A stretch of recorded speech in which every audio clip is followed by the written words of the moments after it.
Peace and blessings, y'all. In this corner, Boxing 24. Good afternoon. How's everyone doing today? Hope everybody doing pretty good. I'm doing pretty good on this side as always. God is great. God is good.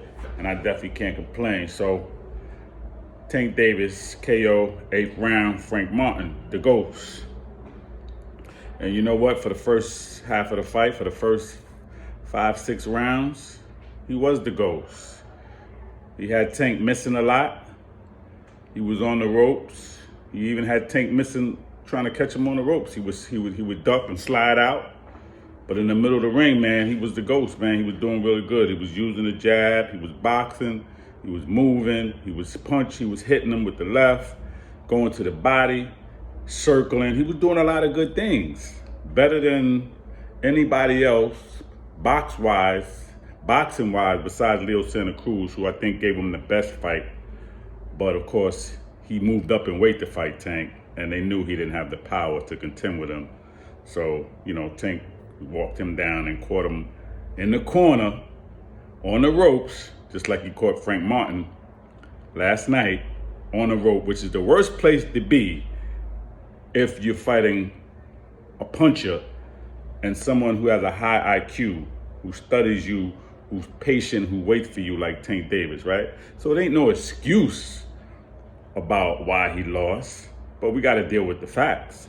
If he's winning the fight and then you get lackadaisical and then you lose because of that, then you contributed to the loss. That's all I'm saying. There ain't no excuse. Frank Martin is not my favorite fighter, okay? My favorite fighter is Boots. My favorite fighter is Shakur Stevenson. So those are my favorite fighters. Bud Crawford, right? So because Frank Martin lost, it's not taking nothing away from me. And even if I'm a fan of somebody, no matter what happens, I'm a fan. Just like I'm a Laker fan. And they didn't make it, but they still my team. I'm still a LeBron man no matter what, whether he wins, loses, or draws, right? So guess what? I'm still with Frank Martin. I like him. I like his style. I like his personality. And I like his fight game. And he'll be back. But because I picked him to win or wanted him to win doesn't take anything away from me or make me less of a man, because I'm human.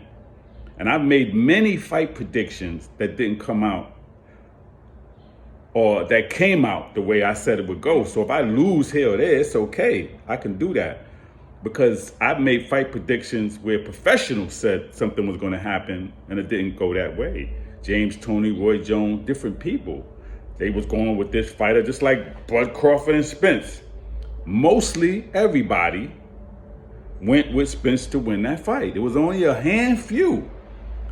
And even the handful was on the fence.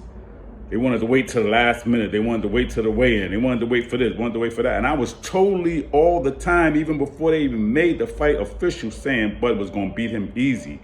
Okay? So I could be off here or there. I'm going to reference Stephen Breadman Williams, who's a trainer. He was a trainer for Julian Williams, Caleb Plant, as you know, and Kyron Davis, who just won a good fight yesterday to put him back on the map with a young up-and-coming prospect, Elijah Garcia. And Kyron Davis fought a perfect fight. They had a good plan, and Stephen Breadman said his fighter was going to win. Now, he also said he probably would knock him down in the fight, but that didn't happen, right? But it's okay. He won the fight. Sometimes we say things and it just don't go that way because it just depends on circumstances. It is what it is.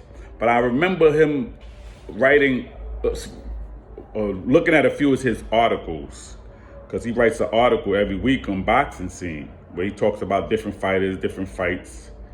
And I remember him referencing some people who would always try to troll him and talk about how he doesn't know this and he doesn't know that. And when he talks about something, he says the wrong thing or he made a bad prediction or whatever. And he said, listen, man, I could be off. I could be wrong. If I'm wrong, I'm wrong. If I'm right, I'm right. It is what it is. But that's life, man. So anyway, I'm saying that to say Frank Martin lost. I wanted him to win, and he didn't. Okay? But you're not going to tell me he wasn't winning that fight, and you're not going to tell me that he said himself that during training, Derrick James told him, stay off the ropes. So why was you on the ropes? What did you see? He said he thought he saw something that he could have capitalized on. But he told you stay off the ropes, man, because Tank is different. So you put yourself on the ropes and you got caught. And before he hit you with the kill shot, he threw the combinations and you was just sitting there, wasn't even doing anything. So, I mean, you was and then you wasn't even in a position sideways to even protect yourself. So, I mean, it just wasn't a good look, right? But again, I deal with facts. He said himself that he was told during training camp, stay off the ropes.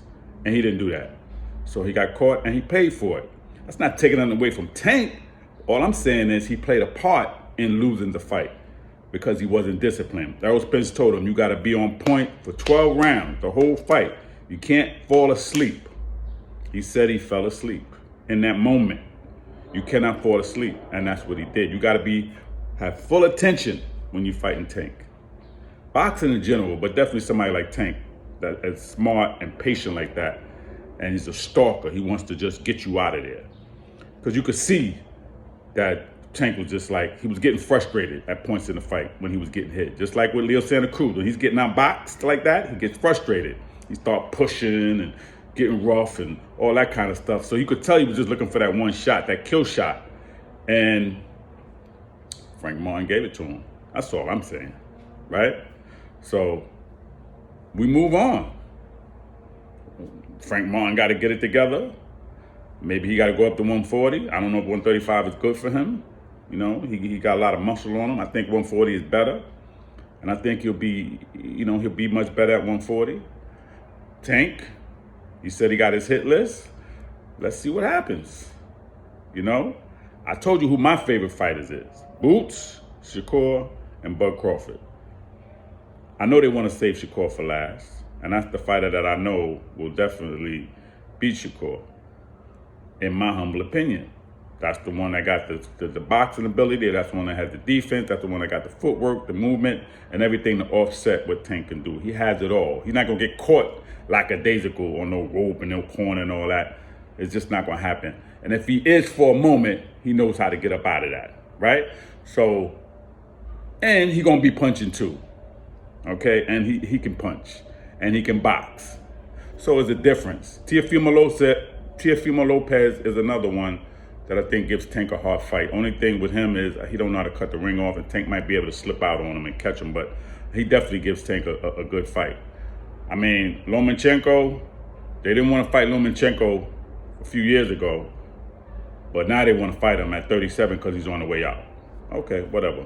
I think Loma still gives him a good fight. I don't know if he stops Loma, but I think he wins. We'll see what happens. I'm not a hater on anybody, but I like who I like, and I have the right to do that. Okay? I love Muhammad Ali, greatest heavyweight all time. I don't care how many times he lost. I don't care how many times he put on the canvas. That's who I like. I like Sugar Ray Robinson. I like Joe Louis. I like Marvelous Marvin Hagler. All these fighters I just named, they got losses. It don't make them any less of a man. They was champions, and they put their all into it. Okay? So that's boxing, man, and that's life. You win some, you lose some, but you live to fight another day. Peace and blessings, y'all. In this corner, Boxing 24. Please subscribe to the page. Please leave your comments. Let me know how you feel. Peace.